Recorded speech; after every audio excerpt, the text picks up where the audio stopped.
Matthew 5. When Jesus saw the crowds, he went up on the side of a mountain and sat down. Jesus' disciples gathered around him, and he taught them, God blesses those people who depend only on Him. They belong to the kingdom of heaven. God blesses those people who grieve. They will find comfort. God blesses those people who are humble. The earth will belong to them. God blesses those people who want to obey Him more than to eat or drink. They will be given what they want. God blesses those people who are merciful. They will be treated with mercy. God blesses those people whose hearts are pure. They will see Him. God blesses those people who make peace. They will be called His children. God blesses those people who are treated badly for doing right. They belong to the kingdom of heaven. God will bless you when people insult you, mistreat you, and tell all kinds of evil lies about you because of me. Be happy and excited. You will have a great reward in heaven. People did these same things to the prophets who lived long ago. You are like salt for everyone on earth.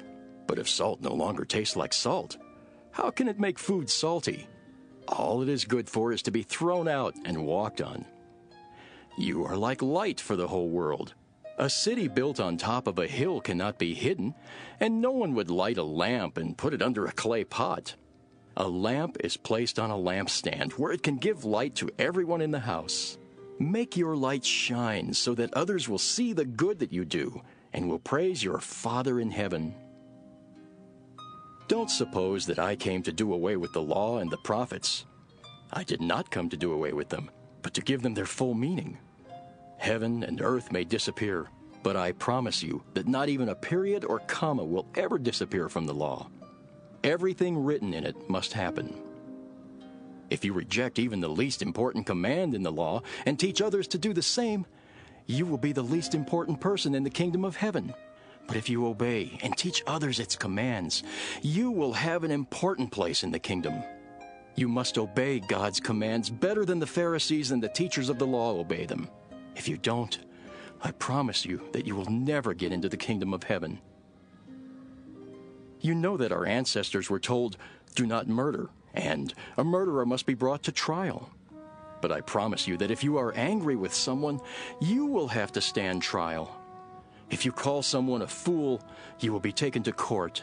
And if you say that someone is worthless, you will be in danger of the fires of hell.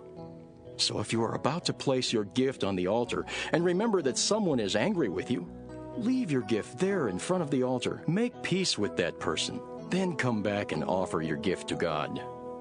Before you are dragged into court, make friends with the person who has accused you of doing wrong.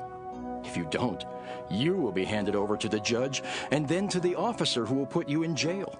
I promise you that you will not get out until you have paid the last cent you owe. You know the commandment which says, "Be faithful in marriage." But I tell you that if you look at another woman and want her, you are already unfaithful in your thoughts. If your right eye causes you to sin, poke it out and throw it away. It is better to lose one part of your body than for your whole body to end up in hell. If your right hand causes you to sin, chop it off and throw it away. It is better to lose one part of your body than for your whole body to be thrown into hell. You have been taught that a man who divorces his wife must write out divorce papers for her. But I tell you not to divorce your wife unless she has committed some terrible sexual sin. If you divorce her, you will cause her to be unfaithful, just as any man who marries her is guilty of taking another man's wife. You know that our ancestors were told, "Don't use the Lord's name to make a promise unless you are going to keep it." But I tell you not to swear by anything when you make a promise. Heaven is God's throne, so don't swear by heaven. The earth is God's footstool, so don't swear by the earth. Jerusalem is the city of the great king, so don't swear by it. Don't swear by your own head. You cannot make one hair white or black. When you make a promise, say only yes or no. Anything else comes from the devil. You know that you have been taught, an eye for an eye and a tooth for a tooth. But I tell you not to try to get even with a person who has done something to you. When someone slaps your right cheek, turn and let that person slap your other cheek.